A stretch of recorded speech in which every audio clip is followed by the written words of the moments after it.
கோவை திருப்பூர் மாவட்ட விவசாயிகளுக்கு பரம்பிக்குளம் ஆழியாறு பாசன திட்ட கால்வாயை பிரதானமாக இருந்து வருகின்றது.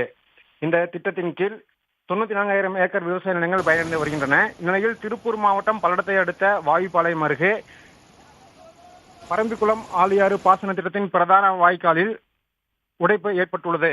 கரை உடைந்து தண்ணீர் தென்னந்தோப்புகள் மற்றும் ஊருக்குள் புகுந்தது. இந்நிலையில் ஏடி காலனி பகுதியில் உள்ள 60க்கும் மேற்பட்ட வீடுகளுக்குள் தண்ணீர் புகுந்ததால் பொதுமக்கள் அவதியடைந்தனர்.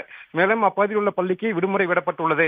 மேலும் விவசாயிகள் தங்கள் விவசாய நிலங்களில் கட்டி வைக்கப்பட்டுள்ள கால்நடைகளை பத்திரமாக எடுத்துச் செல்லுமாறு அறிவுறுத்தப்பட்டுள்ளது. மேலும் தற்பொழுது காவல்துறையினர் அங்கு வந்து பல்வேறு பாதுகாப்பு பணிகளை மேற்கொண்டு வருகின்றனர். விவரங்களுக்கு நன்றி சிவராஜ்.